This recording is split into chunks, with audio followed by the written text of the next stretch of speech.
కృపోన్నతుడమైన మా తండ్రి, మీ పాదాలకు వందనాలు. అననుకూల పరిస్థితి ఉన్నప్పటికీ కూడా మీ పిల్లలమైన మాకు తండ్రి ఆహ్లాదకరమైనటువంటి వాతావరణాన్ని అనుగ్రహించి మీ సన్నిధిలో మా అందరినీ తండ్రి ప్రణమిల్లే భాగ్యాన్ని అనుగ్రహించినందుకు వందనాల దేవా. మీ యొక్క కృప, మీ యొక్క కాపుదల ఎంత గొప్పదో తండ్రి మేము కనులారా చూస్తున్నాము తండ్రి. కేవలము విని మరచువారిగా కాకుండా విన్న ప్రతి మాటలోని ఆంతర్యాన్ని గ్రహించి మా బ్రతుకుల్లో తండ్రి మీ చిత్తాన్ని నెరవేర్చుటకు తండ్రి మా హృదయాలను తండ్రి, మా మనస్సులను తండ్రి నీ వైపు త్రిప్పుకొనటానికి మా మనోనేత్రాలు వెలిగించవలసిందిగా వేడుకుంటూ, దీనుడనైన నేను మీ పక్షాన నిలబడి మాట్లాడబోతుండగా ఆత్మవశం చేత నన్ను బలపరిచి మీ పిల్లల హృదయాలను నీ వైపు త్రిప్పగలుగుటకు సహాయాన్ని దయచేయవలసిందిగా వేడుకుంటూ, ఘనత మహిమ ప్రభావములు మీ నామానికి అర్పిస్తూ క్రీస్తు నామని ప్రార్థనకి వేడుకుంటున్నామా పరమ తండ్రి, ఆమేన్. ప్రియులారా,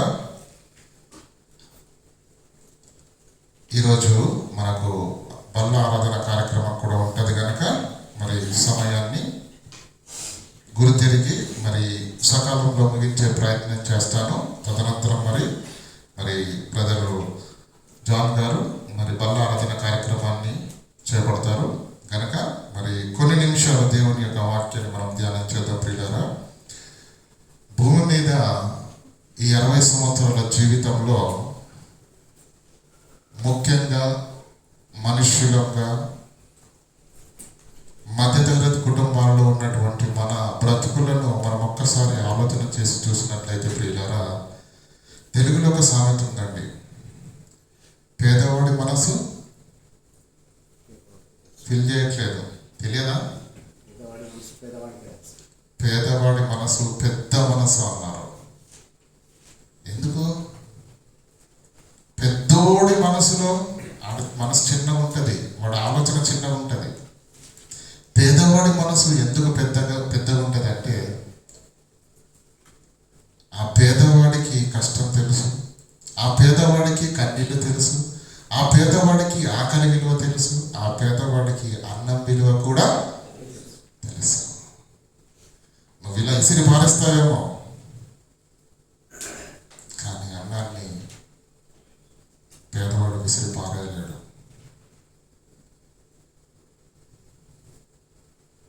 అది నిన్నటిదైనా పాడు కాలేదనుకోండి, అది నిన్నటిది కానీ మరుసటి రోజుది అయినప్పటికీ కూడా దాన్ని తింటాడే తప్ప, కారణం దాని విలువ అతనికి బాగా తెలుసు. ఇక మన జీవితాలలో మన ఆలోచన విధానాన్ని మనం ఒక్కసారి ఆలోచన చేసుకున్నట్లయితే ప్రియులారా, ఏ విషయానికైనా సరే ప్రియులారా మనం ముందుగానే సిద్ధపాటు కలిగి ఉంటాం. ముందుగానే సిద్ధపాటు కలిగి ఉంటాం. మధ్యతరగతి కుటుంబాల్లో చుట్టూ బంధువులు, స్నేహితులు ఒకరినొకరు కలిసినప్పుడు, పలకరించుకునేటప్పుడు మరి వాళ్ళు మాట్లాడుకునే సంభాషణ ఎలా ఉంటుందంటే,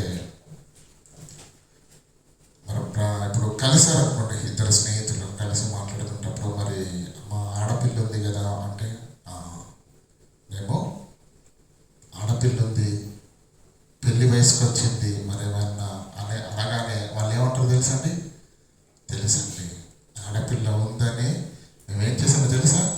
తాను 5 సంవత్సరాలు ఉన్నప్పటి నుండే రూపాయి దాచి పోగు చేశాం. పెళ్లికి ఇబ్బంది పడవలసిన అవసరం ఏమీ లేదు. అర్థమవుతుందండి? భవిష్యత్తులో అదొక పెద్ద ఖర్చు వాళ్ళకు. భవిష్యత్తులో ఉన్న ఆ పెద్ద ఖర్చును అధిగమించాలి అంటే ఒకేసారి నేను చాలను అని గుర్తెరిగిన ఆ కుటుంబ యజమాని ముందస్తు జాగ్రత్తగా కొన్ని సంవత్సరాల ముందు నుండే రూపాయి పోగేసి ముందున్నటువంటి ఆ సమస్యను అధిగమించడానికి ఒక సిద్ధపాటు కలిగి, ఒక ఏర్పాటును కలిగి, ఒక పొదుపును మరి దాచుకొని భవిష్యత్తులో కలిగే దానిని ఈజీగా దాటగలుగుతున్నాడు. ఆ సమస్యను ఏమంటే కూలీ నాలి చేసుకునే వాళ్ళు లక్షలు పెట్టి పెళ్లి చేయాలంటే అవుతుందండి ఒకేసారి? కానీ చూడండి ఎంత జాగ్రత్తగా ఆలోచిస్తారు. డబ్బులు మిగిలాయి అనుకోండి, ఇళ్ళలో మన స్త్రీలు ఉంటారు కదా, నెమ్మదిగా ఒక కాసు బంగారం కొని పక్కన పెడతారు. ఎందుకు? ఆడపిల్ల ఉంది. మీరు ఆలోచించండి, భవిష్యత్తులో ఎప్పుడో 20 ఏళ్ళ తర్వాత జరిగే పెళ్లి కొరకు చిన్ననాటి నుండి ఆలోచన కలిగి సిద్ధపడి పొదుపు చేసి ఆ సమస్యను దాటడానికి ఎంత సిద్ధపాటు కలిగి ఉన్న వాళ్ళు ఆ సమయం వచ్చిన తర్వాత నెమ్మదిగా ఈజీగా పెళ్లి చేసేస్తారు. చేస్తారా? చేయరా? అంటే నేను చెప్పేది ఏంటంటే పిల్లల, సిద్ధపడిన వారు దాటగలుగుతారు, సిద్ధపడిన వాళ్ళు జయించగలుగుతారు, సిద్ధపడిన వాళ్ళు విజయం పొంది నిలబడతారు. సిద్ధపాటు లేదనుకోండి, ప్రిపరేషన్ లేదనుకోండి, ఆ టైం వస్తుంది. ఆ టైం వచ్చేసరికి ఏమవుద్ది?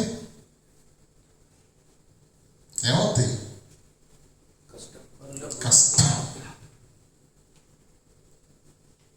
6 గంటలకు బస్సు ఉందనుకోండి, ఉదయాన్నే డ్యూటీకి వెళ్ళాలి కదా, ఎన్ని గంటలు లేస్తావేంటి? 5 గంటలు లేసేస్తావండి. లేస్తావా?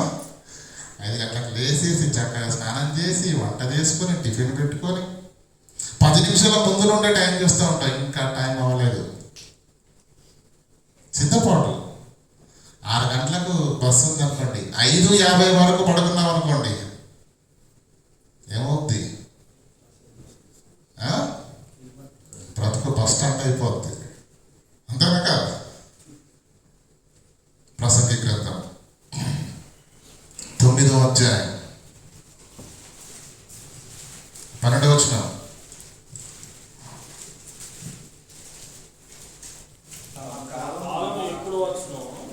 తమ కాలము ఎప్పుడు వచ్చునో నరులు ఎరుగరు. ఏమండి? తమ కాలము ఎప్పుడు వచ్చునో నరులు ఎరుగరు. బర్త్డే తెలియదండి, యానివర్సరీ తెలియదండి, చెప్పండి. తెలుసు. స్కూల్ డే తెలియదా? ఫాదర్స్ డే తెలియదా? మదర్స్ డే తెలియదా? మనకు తెలియని డేలే ఉన్నాయి, చెప్పండి. అన్నీ తెలుసు మనకు. కానీ ప్రపంచంలో ప్రతి మనిషి ఆలోచించనిది, సిద్ధపడనిది ఒక దినం ఉంది. ఏంటది? తమ కాలము ఎప్పుడు వచ్చునో నరులు ఎరుగరు. ఎరుగరు. ఎరుగరు. ఎరుగరా? పట్టించుకోరా? టైము తెలియదు, నంబర్ 1. దాన్ని పట్టించుకోరు ప్రియులారా, దాన్ని పట్టించుకోరు. కిందికి చదవండి. చేపలు బాధాకరమైన వలయందు చిక్కుబడినట్లు, పిట్టలు వలలో పడినట్లు. పిట్టలు వలలో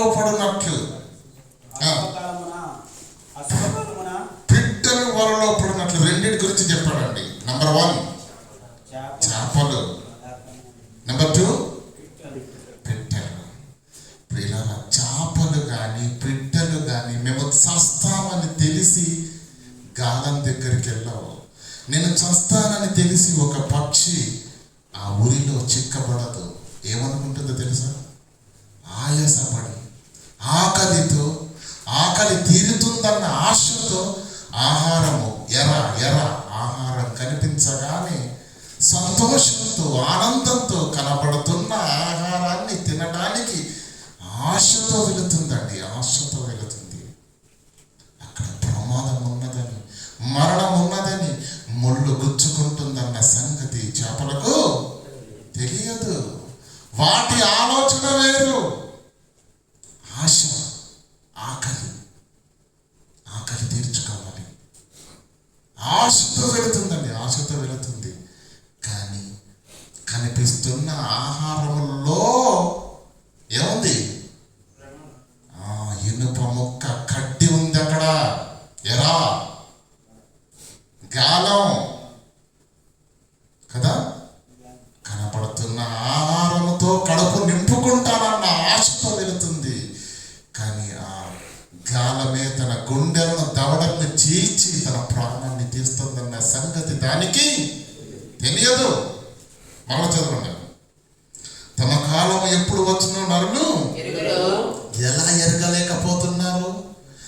ఇలా ఎరగలేదు అని అనగానే మనకు అర్థం కావాలి కదా. ఏమంటున్నాడు తెలుసా? చూడండి, చేపలు బాధాకరమైన వలయందు చిక్కపడినట్లు, పిట్టలు వలలో పట్టబడినట్లు. పిట్టలు కనిపిస్తున్న గింజలను చూసి అమ్మయ్య ఆహారం దొరికింది అని సంతోషంతో వాలిపోయి చక్కగా ఆ గింజల్ని నేస్తా ఉంటున్నప్పుడు పైనుంచి బిగించిన వల ఒక్కసారి లాగానే అక్కడ ఆ గింజలను తింటున్న పక్షులన్నీ వలలో చిక్కబడతాయి. ఉరి పడుతుంది గొంతుకు, తల్లడిల్లిపోతాయి, తట్టుకోలేకపోతాయి. ఇంకేం చేయాలి, నేను ఎలా తప్పించుకోవాలి? ఎంత ప్రాకులాడినా, ఎంత ప్రయత్నించినా అవకాశము లేదు. ఆపత్కాలము, కష్టము అలా వచ్చేస్తుంది. సిద్ధపాటు లేకపోతే ఈరోజు మనుషులు కూడా చేపలు బాధాకరమైన వలయందు చిక్కబడినట్లు, ఏమండి, పిట్టలు వలయందు చిక్కబడినట్లుగా అశుభకాలము హఠాత్తుగా తమకు చేటు కలిగినప్పుడు వారు చిక్కపడుతున్నారు. ఏమండి, కాలము, టైము హఠాత్తుగా వస్తుందండి. టైం ఏమి హఠాత్తుగా రాదు. అప్పటి వరకు మనడు నిద్రలో ఉండడం దాని అర్థం. ఆ ప్రమాదాన్ని ముందుగా గుర్తించలేడని దాని అర్థం. ఆ ప్రమాదాన్ని కొరకు ముందుగా సిద్ధపడలేడని దాని అర్థం. అర్థమవుతుందా లేదా? ఏమండి, ఆ ప్రమాదాన్ని ముందుగా గుర్తించలేడని, ఆ ప్రమాదానికి ముందుగా సిద్ధపాటు కలిగి లేడని దాని అర్థం. ఏమండి, ఈరోజు మనకు అర్థం కాని విషయం కూడా ఉందండి ఈరోజు. ఎందుకంటే నవీన నాగరికతను సంతరించుకొని సాంకేతిక పరిజ్ఞానంతో అంతరిక్షపు వీధులను, అంతరిక్షపు పాల పుంతలను తొక్కుతున్న నవీన ఆధునిక యుగములో ఉన్న మనకు తెలియనిది కూడా ఇంకా ఏదైనా ఉందా? లేదు కదండి. అయితే ప్రియులారా, ఈ మనుషులు ఏమంటే తమ కాలము ఎప్పుడు వచ్చునో మనుషులకు ఎరుగరు అని ఎందుకుంది వాక్యంలో. అలాగే 10వ అధ్యాయం దయచేసి 10వ అధ్యాయము 15వ వచనం. ఊరికి పోయి త్రోవ ఎరుగని వారై, ఏమండి, ఇంకా 13 నుంచి చదవండి. కలుగబోవున్నది ఏదో మనుషులు ఎరగకుండినను, 14 వచ్చినామండి. కలుగబోవున్నది ఏదో మనుషులు ఎరుగక ఉండినను బుద్ధిహీనులు విస్తారంగా మాట్లాడతారు.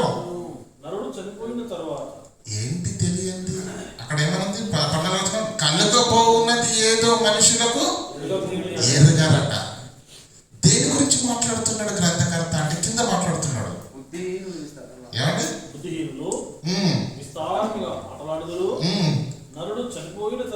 నరుడు చనిపోయిన తరువాత ఏం జరుగుతుంది?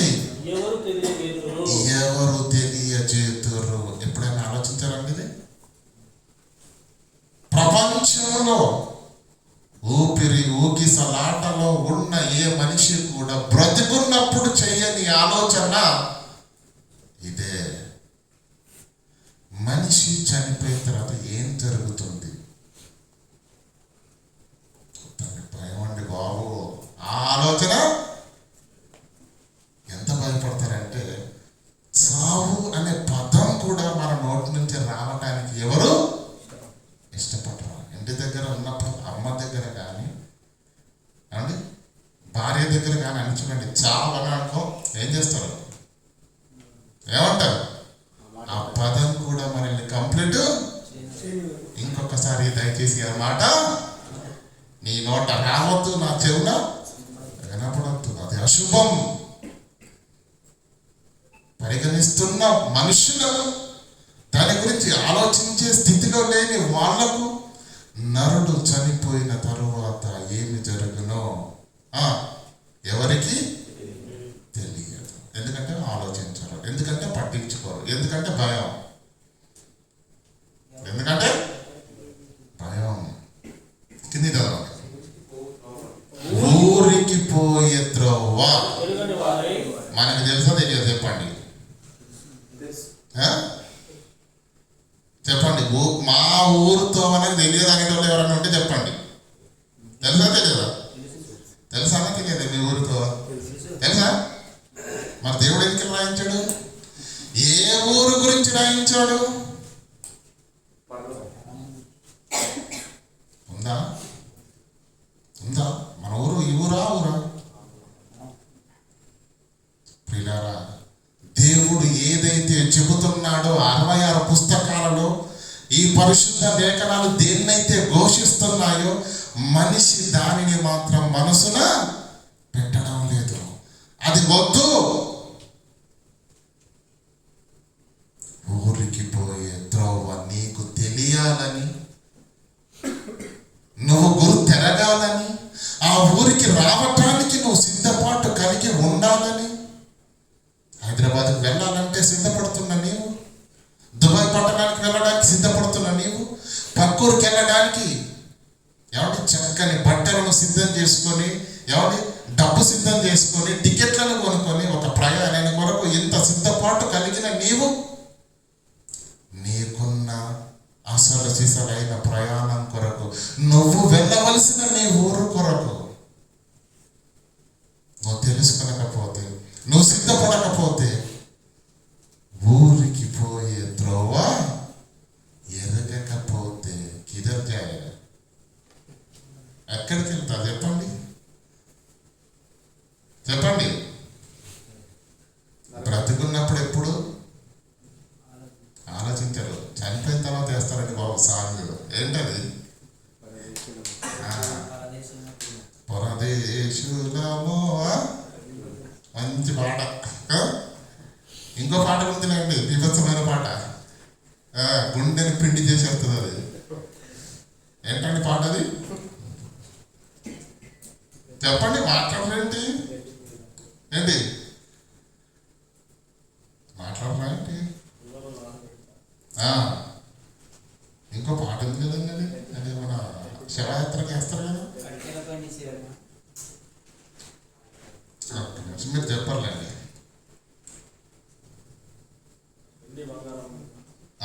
యాడున్నది నీ ఇల్లు. విన్నారా పాట? విన్నారా? ఇల్లు లేదా? నువ్వు ఇక్కడోడివి కాదా? ఏం బోధిస్తుంది? లేఖనం ఏం బోధిస్తుంది? ప్రకృతి ఏం బోధిస్తుంది? కళ్ళ ముందు కనిపిస్తున్న సంఘటనలు నీకేం బోధిస్తున్నాయి? ఏది విన్నా, ఏది చూసినా మళ్ళీ నిమ్మకు నీరెత్తినట్టుగా, నాకు పట్టదన్నట్టుగా పట్టించుకోకుండా వెళ్ళిపోతున్నారు. కనుకనే మనుష్యులు, నరుడు చనిపోయిన తర్వాత ఏమి జరుగునో వారికి తెలియదు. పట్టించుకోవట్లేదు కాబట్టి తెలియట్లేదు. నేర్చుకుంటే దేవుడు నీ కొరకు సమస్తాన్ని ఇందులో రాయించడు. నీకు తెలియనిది, నీకు అర్థం కానిది ఏది ఉండకూడదు అన్నదే దేవుని యొక్క ఉద్దేశం. మీరు లోకానికి వెలుగు అన్నాడు, మీరు లోకానికి ఉప్పు అన్నాడు. అంటే మనల్ని ఎంత గొప్ప స్థాయిలో చూస్తున్నాడు మీరు ఆలోచించండి. అంటే మనకు ఏం తెలియలేదు అనుకోండి, మనం ఇంకొకరికి ఏమైనా చెప్పగలుగుతామా? గనక భూమి మీద బ్రతుకుతున్న దేవుని పిల్లలు సర్వజ్ఞానులుగా ఉండాలని ఈ సర్వ మహా జ్ఞానాన్ని దేవుడు ఇందులో రాయించి ఇచ్చాడు పిల్లలు. కానీ మనము దేవుని మాటను పట్టించుకోము, వాక్యాన్ని అసలే పట్టించుకోము. మళ్ళీ దేవుని పిల్లలమే, మళ్ళీ క్రైస్తవులమే. ప్రియులారా, ఏం జరిగిందో మనం ఆలోచన జరిగితే ఒకసారి చూడండి. యెషయా గ్రంథము, తొందరగా యెషయా గ్రంథము 14వ అధ్యాయం 17వ వచనం.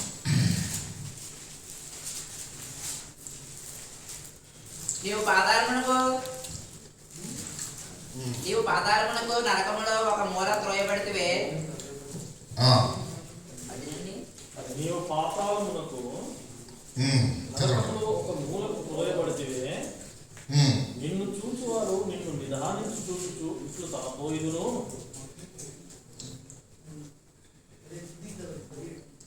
నిన్ను చూచువారు నిన్ను చూచువారు నిన్ను నిదానించి చూచుచు ఇట్లు తలపోయిదును. భూమిని కంపింపజేసి కిందికి రండి, ఇంకా కిందికి రండి. లోకమును అడవిగా చేసి, లోకమును అడవిగా చేసి. దాని పట్టణంలో ఈ పదాన్ని అండర్లైన్ చేయండి. లోకము అందమైనదిగా చేశాడండి దేవుడు. బాబు అద్భుతంగా చేశాడు తెలుసా? అందమైనదిగా, అద్భుతంగా, కరుణ పండగ ఉండే చేసినటువంటి దేవుడు ఈ లోకాన్ని అపవాది ఏం చేసిందో తెలుసా? లోకమును అడవిగా మార్చేసింది. దాని పట్టణములను దాని పట్టణములను పాడు చేశాడు. నెంబర్ 2. నెంబర్ 3, తాను చెరపట్టిన వారిని అపవాది ఎవరినైతే పట్టుకుంటాడో పాపం చేత, జనముల రాజులందరూ తాను చెరపట్టిన వారిని తమ చెరపట్టున వారిని తమ నివాస స్థలములకు, తమ నివాస స్థలములకు పోనీయని వాడు ఊరికెళ్ళనీయడంట. ఎక్కడికి వెళ్తాం మరి?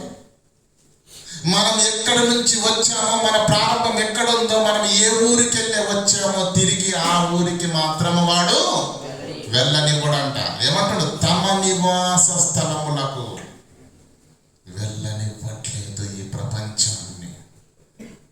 భూమి మీద బ్రతుకుతున్న మనిషి అన్ని తెలుసుకుంటున్నాడు, కానీ తన ఊరేదో మనిషికి తెలియదు. మిస్ అయిపోతున్నారు. ఊరికి వెళ్ళట్లేదు, రాంగ్ అడ్రస్కి వెళ్ళిపోతున్నారు. ఇది ఇలాగే ఉంచండి. అపొస్తలుల కార్యములు 1:25 చదవండి. ఇస్కరియోతు యూదా గురించి రాయబడిన అద్భుతమైన మాట.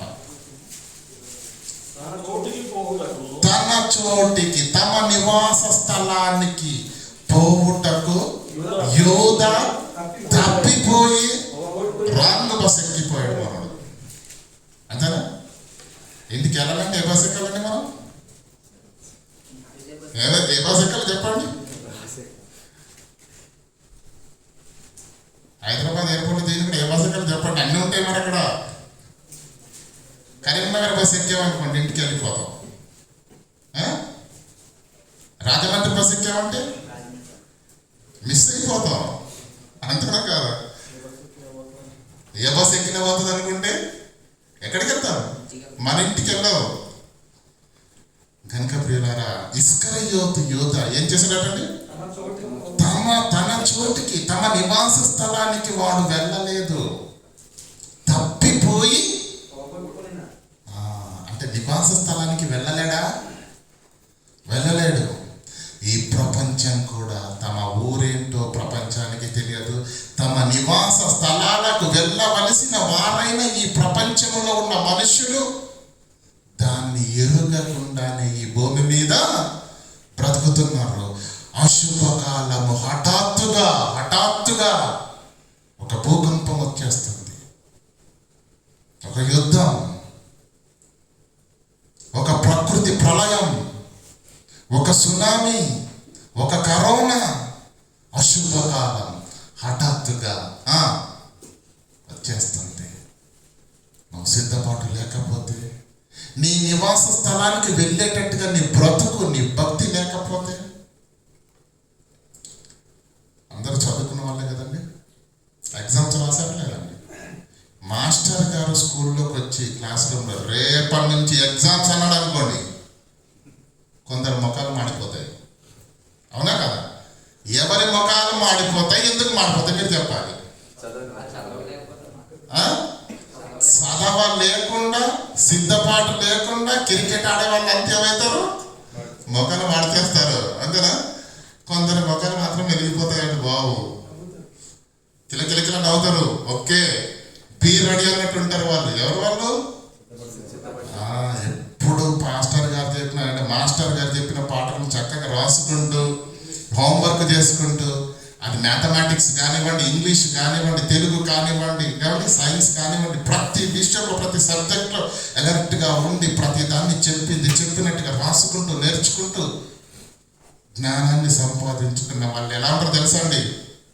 రేపటి వరకు ఎందుకు మాస్టర్ ఇప్పుడు పెట్టండి, ఇప్పుడు పెట్టినా కూడా ఓకే అన్నట్టుగా ఉంటారు ప్రియులారా. సిద్ధపాటు కలిగిన వారు ఎప్పుడైనా ఎగ్జాము రాస్తారు.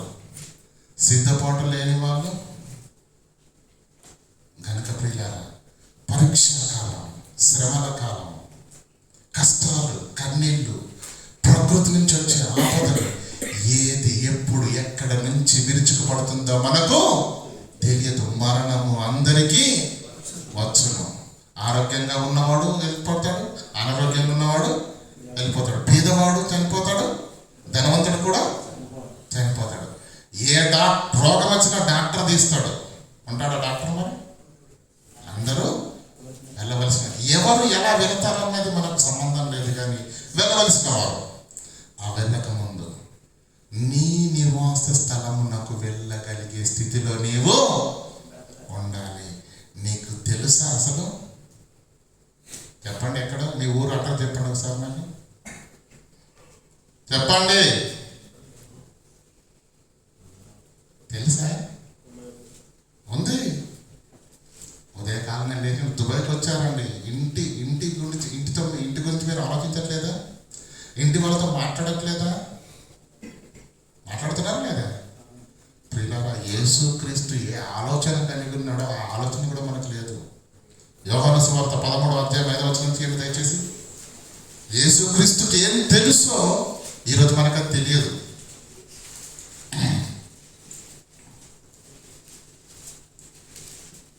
యోహాను సువార్త 13:3. తండ్రి తన చేతికి సమస్తమును అప్పగించిననియో, తాను దేవుని యొద్ద నుండి బయలుదేరి వచ్చిననియో. తాను యేసుక్రీస్తుకి ఏం తెలుసండి? తాను దేవుని యొద్ద నుండి బయలుదేరి వచ్చిననియు, తిరిగి నేను ఈ లోక యాత్రను ముగించిన తరువాత దేవుని యొద్దకు వెళ్ళవలసి ఉన్నదని యేసు ఎరిగి బ్రతికాడు. ఆలోచన నీకుందా? ఆలోచన నీకుందా అంటున్నాను. యేసుకేం తెలుసండి? యేసుకేం తెలుసండి? నేను తండ్రి యొద్ద నుంచి వచ్చాను, తిరిగి తండ్రి యొద్దకే వెళ్ళాలి. అది యేసుకు తెలుసంట. మనకు తెలుసా అండి?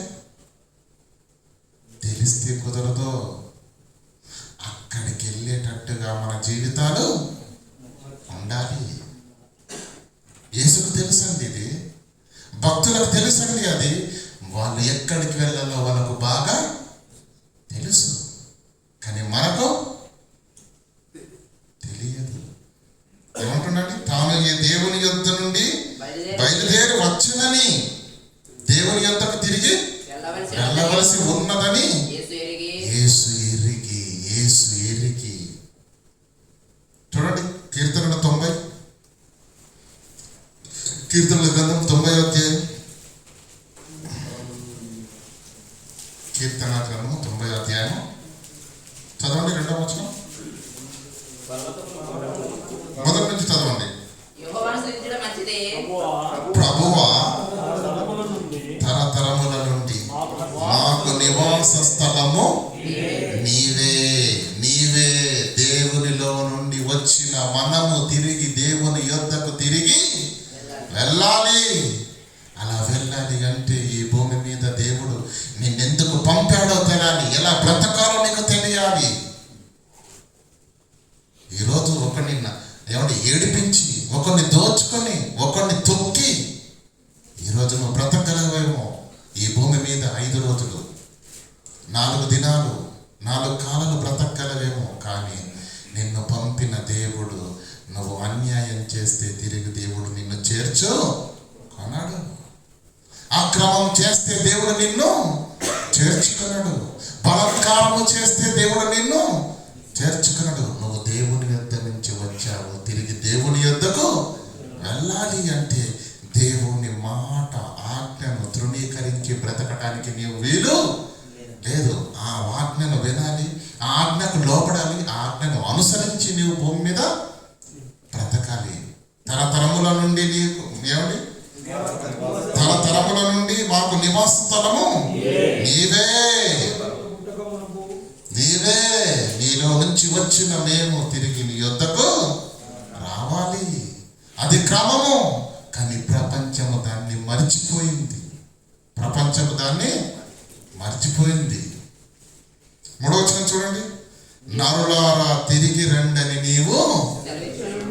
తిరిగి రండని ఎప్పుడు అంటామండి? ప్రయాణమై బయలుదేరుతున్నాం. దుబాయ్కి వచ్చేటప్పుడు అండి ఏమంటామండి? ఏం చెప్పాలంట?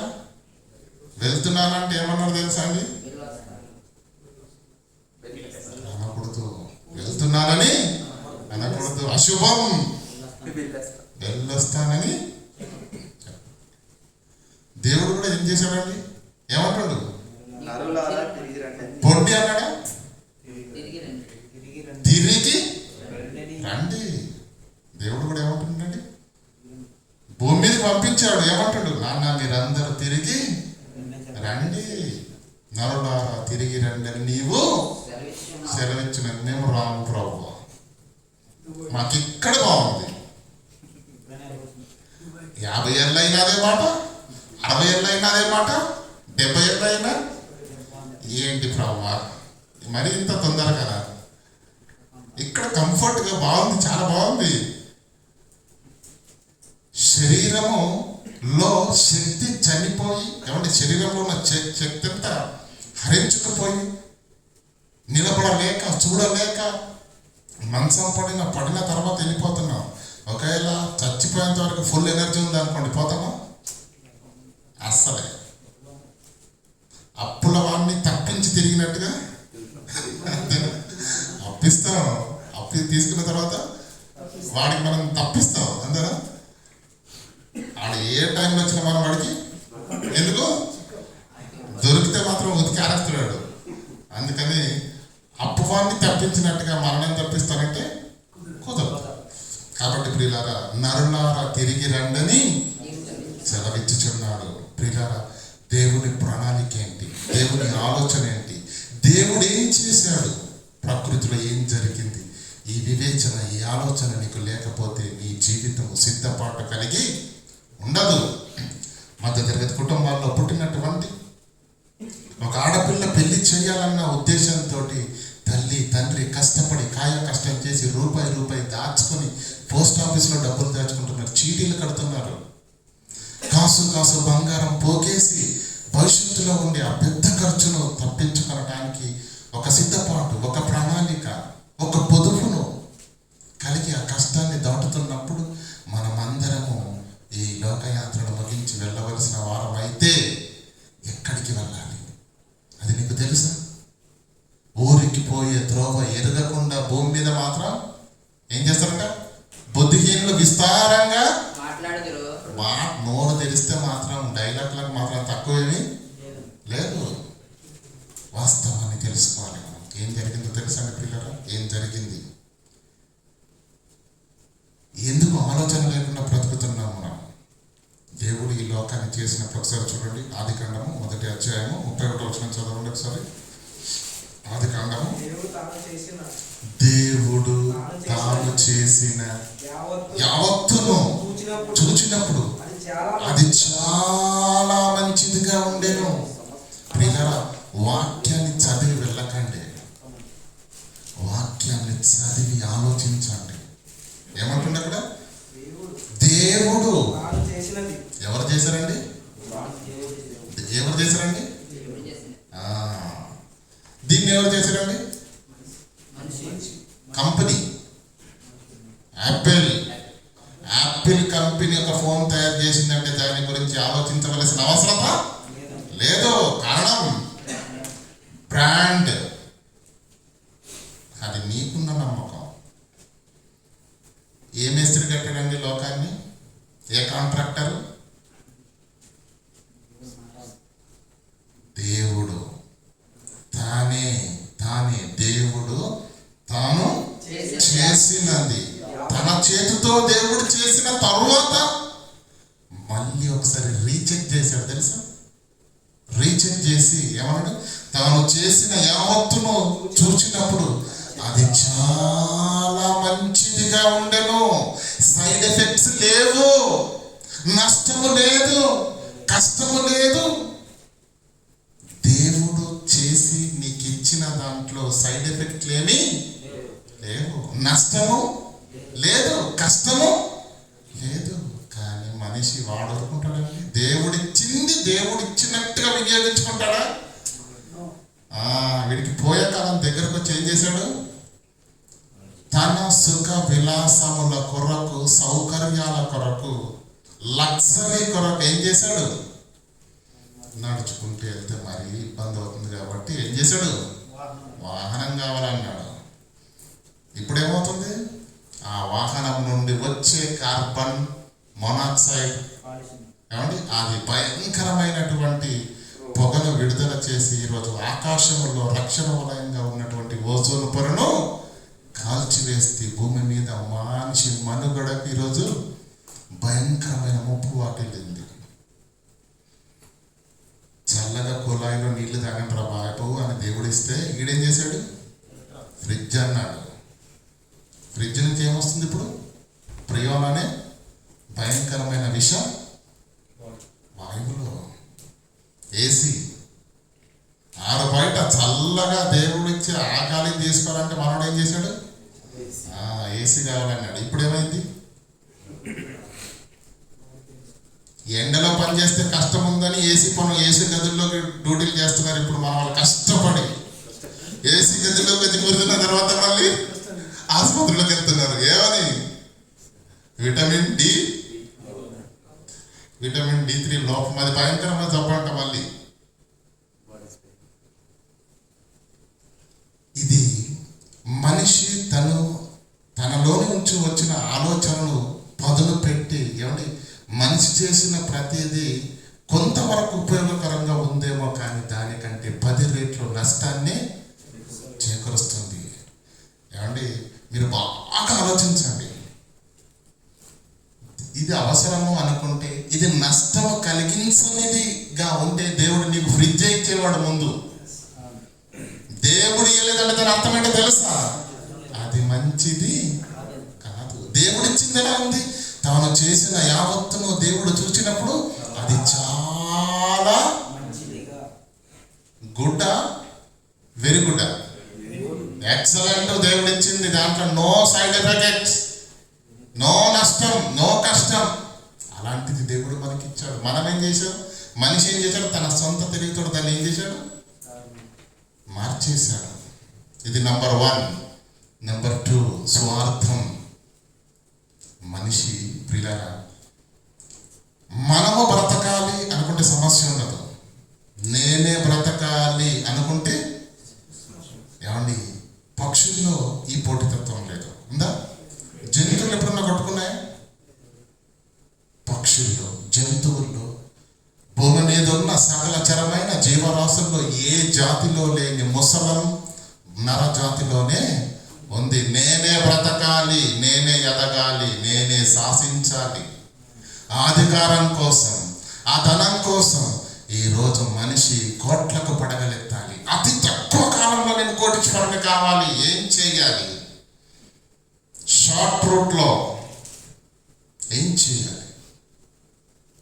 వ్యాపారాలు మొదలు పెడుతున్నారు. కోళ్ళ ఫారం వేసాడండి ఒక ఆయన. ఎన్ని పెడుతుందని కోడి గుడ్లు ఎన్ని పెడితే రోజుకి? ఇది రోజుకొక్కడి గుడ్డు పెడితే 365 రోజులకు 365 కోట్లు వస్తాయి. ఈ విధంగా నేను క్యాల్కులేషన్ చేసుకుంటే 20 ఏళ్ళు అయినా నేను కోటీశ్వరుణ్ణి కాను. ఏం చేయాలి? అది తినే ఆహారపు ధాన్యములో భయంకరమైనటువంటి రసాయన పదార్థాలు కలిపి వాటికి దానగా పోసి అది పడుకోకుండా పెద్ద పెద్ద లైట్లు పెట్టి ఒక గుడ్డు అండ్ ఒక కోడి సుమారుగా 4-5 గుడ్లు పెడుతుందండి ఒక రోజుకు. బలవంతంగా పెట్టిస్తున్నారు. దాని ద్వారా ఆరోగ్యంగా, మనకు ఆరోగ్యం రావాలంటే రోజుకు ఒక గుడ్డే మంచిది. వీడేం చేస్తున్నాడు? కోట్లకు పడగలే కావాలి, ఎవరు ఏమైపోతే నాకేంటి. ఏమండి, ఆ రసాయనాలన్నీ ధాన్యంలో కలిపి దాన్ని బలవంతంగా తినిపించి దాని జీర్ణ వ్యవస్థను నాశనం చేసి అది 4-5 గుడ్లు పెట్టేటట్టుగా చేస్తున్నారు. ఎంత ఉంటుందండి కోడి? కిలో 2 కిలోలు ఉంటుంది అంతే కదా. ఇది 2 కిలోలుగా మాంసం నేను అమ్మితే నేను ఎలా కోట్లకు పడగలుగుతాను. కొట్టదానికి ఇంజక్షన్ ఇంతే ఉంటుందండి. ఇంజక్షన్ వేసిన తర్వాత 8-10 కిలోలు అవుతుంది తెలుసా. స్వార్థం. నేను బ్రతకాలి, నేను ఎదగాలి అంటే ఏం చేయాలి? భయంకరమైనటువంటి కోళ్ళను అలా చేస్తున్నాడు. ఏమంటే 2 గేదెలు ఉన్నాయి, 2 గేదెలు పాలిస్తున్నాయి, 5 లీటర్లు ఇస్తున్నాయి. ఈ 5 లీటర్లతోటి నేను కోటీశ్వరుని కావాలంటే, డబ్బు సంపాదించాలంటే దీంతో అయ్యే పని కాదు. 10 డ్రమ్ములు తీసుకొచ్చాడండి బాబు. ప్లాస్టిక్ డ్రమ్ములు తీసుకొచ్చి దాంట్లో నీళ్లు నింపి ఒక్కొక్క దాంట్లో 2 లీటర్ల పాలు పోసి యూరియా సంబంధిత రసాయన పదార్థాలు కలిపి దాన్ని మిక్స్ చేసి ఈరోజు డైరీ ఫార్మ్స్గా ఈరోజు సమాజంలోకి విడుదలవుతున్నవన్నీ కూడా పాలు కావు. భయంకరమైన రసాయన పదార్థాలతో ఉన్నటువంటి ఆ కల్తీ పాలు ఈరోజు చంటి బిడ్డలు కూడా ఏమండి ప్రసవించిన తల్లులకు రొమ్ము పాలు రానప్పుడు ఏం చేస్తారండి? ఆ బిడ్డలకు కూడా ఈ డబ్బా పాలే. కానీ ఆ డబ్బా పాలు తాగుతున్న ఆ పసిబిడ్డ భయంకరమైన రసాయనాలతో నిండిన ద్రవాలను తాగితే బిడ్డ బ్రతుకుతుందా? ఆ బిడ్డ యొక్క జీర్ణ వ్యవస్థ ఏమైపోతుంది చూడండి, ఒకసారి ఆలోచించండి. ఈరోజు మీరు ఆలోచించండి. కారం పొడిలో కారంలో ఇటుక పొడి, ధనియ పొడిలో రంపపు పొట్టు, ఇలా చెప్పుకుంటూ వెళితే వ్యవస్థ అంతా సర్వనాశనం అయిపోయింది. ప్రతి వాడు నేను బ్రతకాలి, నేను కోట్లకు పడగలుగుతాను, ఎవడు ఏమైతే నాకేంటి, ఎవడు ఎలా చచ్చిపోతే నాకేంటి, నేను బ్రతకాలి అన్న స్వార్థ మనుషుల్లో పేరుకుపోయింది. కనుకనే ఈ ప్రపంచంలో కల్తీ అనేది ఎక్కువ అయ్యింది. ఈ కల్తీ ఎక్కువైనటువంటి సమాజంలో పిల్లలు నువ్వు ఎన్ని జాగ్రత్తలు తీసుకున్నా ఏదో ఒక రోజు తప్పది.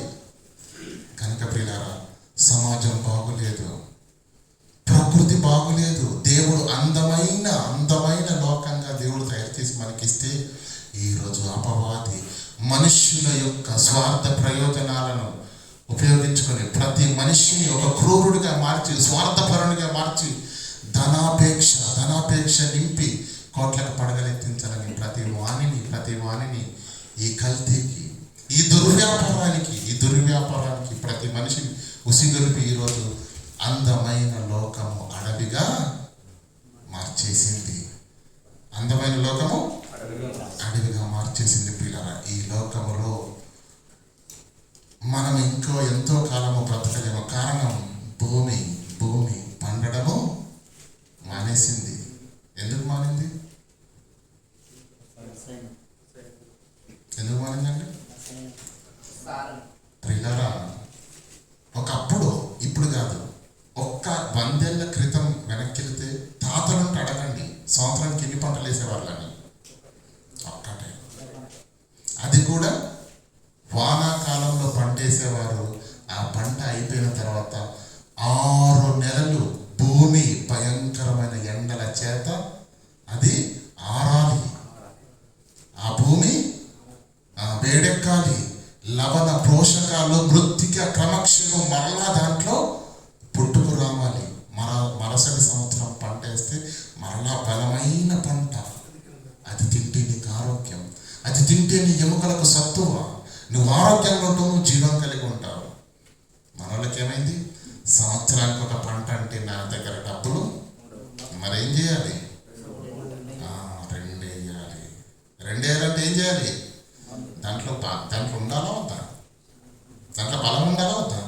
లేకపోతే యూరియా, లేకపోతే నత్రజని వేసేయి అంటున్నాడండి. మనం వెళ్ళినప్పుడు చూస్తుంటే ఏంటో రకరకాల కొత్త మందులండి బాబు. 317, 320, 360 తర్వాత మనల్ని మోసుకెళ్ళడానికి అంతా భయంకరమైన రసాయన పదార్థాలతో పిల్లల. ఈరోజు మనం తీసుకునే పళ్ళ పైన ఏముందో తెలుసండి?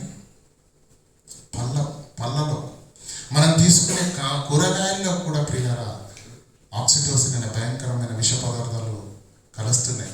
మీరు తాగే సూపర్ మార్కెట్కి మీరు తాగే ఏ కూల్ డ్రింక్ అయినా సరే ఆర్టిఫిషియల్ కలర్స్ అన్నీ కూడా, రసాయన పదార్థాలతో చేయబడినవి అవన్నీ కూడా.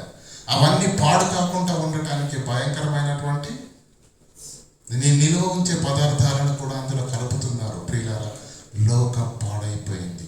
నీ చుట్టూ నువ్వు తింటున్నది తాగుతున్నది కూడా కల్తీ అయిపోయింది. కారణం మనుషుల్లో పుట్టిన స్వార్థము, మనుషుల్లో పుట్టినటువంటి ప్రియులారా దురాలోచన, దుర్వ్యాపారం, దురాశ, నేను బ్రతకాలన్న అత్యాశ. ఇలా ఆలోచించుకుంటూ వెళితే ప్రియులారా ఈ లోకము అడవిగా మారిపోయింది. హఠాత్తుగా సమయం వచ్చే సమయానికి మనము సిద్ధపాటు కలిగి లేకపోతే ఈ లోకం ప్రియులారా ఇంకెంతో కాలము ఉండదు. ఎందుకంటే ప్రియులారా ఒక పంట పండితే శ్రేష్ఠ అనుకున్న వాళ్ళు ఏం చేశారు, ఇప్పుడు 2 పంటలను వేస్తున్నారు. ఇంకా మీకు విషయం చెప్పమంటారా, సంవత్సరానికి 3 పంటలు తీసే మహానుభావులు కూడా ఉన్నారు. ఆ భూమికి ఏమన్నారా, బలం ఉండాలా వద్దా, ఎరువు ఉండాలా వద్దా? మరి ఎలా పండుతుంది పంట? భూమి బలంతో పంట పండడం ఎప్పుడో మానిపోయింది. రసాయన పదార్థాలతోనే పంటలు పండుతున్నాయి. నువ్వు తినే తిండిలో యూరియా ఉంది, నువ్వు తినే తిండిలో హైడ్రోజన్ ఉంది, నత్రజని ఉంది, విష పదార్థాలు ఉన్నవి. ఏం కూర వండితే ఏమని చెప్తారండి మీరు? ఇప్పుడు ఏం కూర వండి చెప్తారండి? పాలకూర అని అంటారు, చికెన్ అని అంటారు, అంతేనా కదా? అట్లా అనకండి. ఏమండి ఏమని చెప్తారు చెప్పండి? బిర్యానీ, చికెను, యూరియా, నత్రజని, ఇంత విష పదార్థం అవన్నీ కలగలిపి ఉన్నాయి ప్రియులారా. కనుక ఇదంతా మీకు ఎందుకు చెప్పుకొస్తున్నానంటే ప్రియులారా, ఒకసారి సొదొమ గొమొర్రాలలో పాపము నిండినప్పుడు దేవుడు ఏం చేశాడు తెలుసా? నీతిమంతుడైనటువంటి లోతును ఏం చేశాడు? నువ్వు ఇక్కడ ఉండటానికి వీల్లేదు. ఈ లోకం పాడైపోయింది, ఈ జనులు పాడైపోయారు, ఇది శాపగ్రస్తమైన భూమిగా మారిపోయింది. నేను నాశనం చేయబోతున్నాను కనుక నువ్వు ఉండకూడదు ఇక్కడ. నువ్వు నీతిమంతుడు కనుక నువ్వేం చెయ్యి, సోయారుకు వెళ్ళు. తన పిల్లలైనటువంటి ఇశ్రాయేలీయులను దేవుడు ఐగుప్తు భయంకరమైన విగ్రహారాధన వ్యభిచారముతోటి పట్టబడినప్పుడు దేవుడు తన పిల్లలను అక్కడి నుంచి విడిపించి ఎక్కడికి పంపించాడు? పాలు తేనెలు ప్రవహించే కారణ దేశానికి పంపించాడు ప్రియులారా. అయితే ఒకనాడు భూమి మీద ఒక పట్టణం పాడైపోతే మరో పట్టణం బాగుంది కనుక దేవుడు ఏం చేశాడు? తన పిల్లల్ని ఇక్కడి నుంచి అక్కడికి షిఫ్ట్ చేశాడు. కానీ ఈరోజు భూమి మీద ఏ పట్టణం బాగుందండి? ఒకప్పుడు పాపము పట్టణాలలో జరిగేదని విన్నాం, కానీ ఈరోజు ప్రతి పల్లె పట్టణం అయిపోయింది. ఎవరు తీసిపోకుండా ఉన్నారు ప్రియరా. కనుక పట్టణాలు పాడైపోయాయి, పల్లెలు పాడైపోయాయి, ప్రజలు పాడైపోయారు. అయితే దేవుని పిల్లల పరిస్థితి ఏంటి? వారు ఎక్కడ ఉండాలి? మంచి ఆహారం ఉందా? మంచి గాలి ఉందా? మంచి భూమి ఉందా? లేదు. తినేది త్రాగేది కూడా కలుషితమైపోయింది. మనుషులు కలుషితమైపోయారు, స్వార్థ ప్రియులుగా ఉన్నారు. అయితే ఈ లోకము మనకు యోగ్యమైనదిగా లేదు. దేవుడు భూమిని నరులకు నివాస యోగ్యంగా చేశాడు, కానీ ఈరోజు అది నరులకు నివాస యోగ్యంగా లేదు. మనం ఈ భూమి మీద ఎంతో కాలం బ్రతకలేం ప్రియులారా, ఎంతో కాలము బ్రతకలేం. కారణం పట్టణాలు పాడైపోయాయి, పల్లెలు పాడైపోయాయి, వాతావరణం పాడైపోయింది, నీళ్లు కలుషితమైపోయాయి, ఆహారం కలుషితమైపోయింది, అంతరిక్షం కలుషితమైపోయింది, భూమి కలుషితమైపోయింది. భూమి మీద మనకు ఇక క్షేమకరమైన పట్టణం అంటూ ఏది లేదు. అయితే ఎలా ఇది మీకు ఈరోజు అర్థమైందేమో, కానీ మన గురించి మన కన్న తండ్రి ఏనాడో ఆలోచించి చూడండి. హెబ్రీలకు రాసిన పత్రికను చూసుకొని ముగించుకుందాం. హెబ్రీలకు రాసిన పత్రిక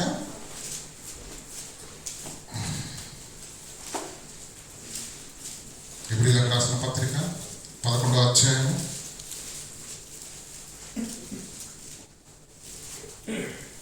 9వ వచనం. విశ్వాసం బట్టి అతడు అతడును అతనితో ఆ వాగ్దానమునకు అతనితో వాగ్దానముకు సమాన వారసులైన ఇస్సాకు యాకోబుల వారు గుడారములలో నివసించుచు గుడారములలో నివసించుచు అన్యుల దేశములో ఉన్నట్టుగా గుడారములలో నివసించుచు అన్యుల దేశములో ఉన్నట్టుగా వాగ్దాత దేశములో వారసులైరి. వాగ్దాత దేశంలో పరవాసులైరి. ఎప్పుడైనా చదివారండి? అబ్రహాం గురించి మనకేం తెలుసు? అబ్రహాము రాజండి బాబు. దేవుడు దేశాన్ని ఆయనకు ఇచ్చాడు. దేశాన్ని ఇచ్చిన తర్వాత కూడా డేరాలో ఉండడానికి ఇష్టపడ్డాడు. అంటే మనతో అవుతండి. 10 లక్షలు ఉంటే మనల్ని ఎవరు ఆపలేరు. అంతేనా? 4 ఎకరాల భూమి ఉందంటే బస్తీనే సవాల్ అన్నట్టు ఉంటుంది మన పరిస్థితి. దేశాన్ని కలిగిన అబ్రహాము డేరాలలో ఎలా బ్రతికాడో తెలుసా? తాను దేవుని యొద్ద నుండి బయలుదేరి వచ్చేదని, తిరిగి దేవుని యొద్దకు వెళ్ళవలసి ఉన్నదని యేసు ఎరిగినట్టుగానే ఆయన కూడా తెలుసుకున్నాడు. ఈ లోకము నాది కాదు, ఈ లోకము నాకు స్థిరమైనది కాదు, నా ఊరు అది, నా తండ్రి అక్కడ ఉన్నాడు, నా ఇల్లు అక్కడ ఉంది, నేను అక్కడికి వెళ్ళాలి. ఇది నాది కానప్పుడు నాకు టెంటే సరిపోద్ది, గుడారమే సరిపోతుంది. వాగ్దాత దేశంలో పరవాసులై ఉన్నారు. అది చిన్న మాట కాదు పిల్లారా. అలా బ్రతకడం మాటలతో అయ్యే పని కాదు. ఇంతకీ చదవండి. దేవుడు ఒకనాడు దేవుడు ఈ లోకాన్ని అందమైన సృష్టిగా చేస్తే అడవి చేసేశాడు. కనుక దేవుని కొరకు బ్రతుకుతున్న పిల్లలు, భక్తులు, క్రైస్తవులు, విశ్వాసులు, వీళ్ళందరి కొరకు దేవుడు ఏం చేస్తున్నాడు తెలుసా?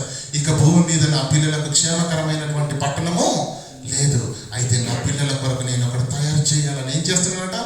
దేవుడు దేనికి శిల్పియు నిర్మాణకుడు అయ్యాడు. పునాదులు గల స్థిరమైన శాశ్వతమైన పట్టణమును దేవుడు మన కొరకు సిద్ధం చేయుచున్నాడు. అయితే పునాదులు గల ఆ పట్టణము కొరకు అబ్రహాము, ఇస్సాకు, యాకోబులు అక్కడికి వెళ్ళాలని ఉందంట. దేశాన్ని ఇస్తే డేరాలు వేసుకొని, ఇది మాకు వద్దు ప్రభువా, మాకు అది కావాలి, మేము అక్కడికి రావాలి. అర్థమవుతుందా? గనక ప్రియులారా, ఈ భూమి మీద మనకు నివాస యోగ్యమైన పట్టణము భూమి మీద లేదు. మనము నిలవలేము, బ్రతకలేము, తాళలేము. మన నివాసానికి యోగ్యంగా ఇవి లేవు. ఒకప్పుడు దేవుడు చేశాడు, కానీ ఈరోజు మనిషిలో పుట్టిన స్వార్థం, దెబ్బపై పుట్టిన ఆలోచన మనిషిని రాక్షసునిగా చేసి అందమైన లోకం అడవిగా మారిపోయింది. కనుక దేవుడు ఏం చేశాడంటే తన పిల్లల కొరకు తానే పునాదులు గల పట్టణమును చేయుచున్నాడు. మన పౌరస్థితి ఎక్కడుంది? పరలోకమందున్నది. మరి మన పరలోకమందు మనకు పౌరస్థితి ఉంటే మనం అక్కడ పౌరులం కదా, వెళ్ళాలి కదా. మరి వెళ్ళాలంటే దేవుడు మన కొరకు సిద్ధం చేస్తున్నాడు. పిల్లల యేసుక్రీస్తు మీ హృదయములను కలవరపడనియ్యకండి, నేను వెళ్ళి మీకు స్థలమును సిద్ధపరిచి నేను మరలా వస్తాను, మిమ్మల్ని తీసుకెళ్తాను. మనకెందుకండి భయం? మనకెందుకు? సిద్ధపాటు కలిగిన జీవితాలతో ఉంటాము. దేవుని సన్నిధిలో అనునిత్యము సారవంతమైన భక్తిని చేస్తూ మరణం యేసుక్రీస్తుకే తప్పలేదు, మనకు తప్పుతుందండి. ఏ క్షణము మరణం మనల్ని పలకరించిన తండ్రి ఆ లోకంలో, తండ్రున్న ఆ లోకంలో మనకు స్థానం కలిగే బ్రతుకును బ్రతికి ఎప్పుడు మరణం వచ్చిన చిరునవ్వుతో ఆహ్వానించే స్థితిలో మనము ఉండాలంటే సిద్ధపాటు కలిగిన భక్తులను మనము, ఎందుకంటే ప్రతిసారి ప్రభు రక్తం చేత కడగబడి పాపాలను కడుక్కుంటున్నాం. కడగబడిన తర్వాత మరలా పంది బురదలోకి వెళుతుంది, మనం పందులమండి. కనుక క్రీస్తు రక్తం చేత కడగబడిన మనము, పాపాలను కడుక్కున్నటువంటి మనము ఒప్పుకుని మరలా పాపం మన దరిదాపుల్లోకి రాకుండా ఉండాలి అంటే పిల్లరా సారవంతమైన భక్తిని కలిగి ఉంటూ మన బ్రతుకుల్లో దేవుని యొక్క చిత్తాన్ని నెరవేర్చే వారిగా ఉండాలని మీ అందరికీ తెలియజేస్తూ ఏ పట్టణము మనకు నివాసయోగ్యంగా లేదు కనుక మనం నిలవలేని పట్టణాలు ఇవన్నీ. మనం నిలవవలసిన పట్టణము, మనం చేరవలసిన పట్టణము, మన అందరి పౌరస్థితి కలిగిన పట్టణము పరలోకమందు ఉన్నది కనుక ఆ పట్టణానికి మనం అందరం చేరుకున్నట్లుగా మనమందరం సిద్ధపాటు కలిగినటువంటి జీవితాలను కలిగి ఉన్నట్లు మీ అందరికీ మరి ఈ మాటలు వినిపించాను. విన్న మీరు మర్చివారు కాకుండా విన్న మాటల్లోని ఆంతర్యాన్ని గ్రహించేవారుగా ఉండి సారవంతమైన భక్తి జీవితాన్ని కలిగి ఉండాలని ప్రభు పక్షాన మనం చేస్తూ ఈ మాటలు ముగిస్తున్నాం. ప్రార్థన చేసుకుందాం. కనకరం గల దేవ, కృపానతులైన మా తండ్రి, నీ పాదాలకు వందనాలు తండ్రి. విన్న మాటలు నిష్ప్రయోజనం కాకుండా నిలవరమైన పట్టణము భూమి మీద మాకు లేదని, అది మీరే మా కొరకు సంసిద్ధం చేస్తున్నారన్న విషయాన్ని గుర్తిరిగి తండ్రి ఆ పట్టణానికి చేరేటట్టుగా మా బ్రతుకులను మేము సిద్ధం చేసుకున్నట్లు కృపచేత మమ్మల్ని జ్ఞాపకం చేసుకోవాల్సిందిగా వేడుకుంటూ క్రీస్తునామని ప్రార్థనలు వేడుకుంటున్నాము పరమ తండ్రి. ఆమేన్.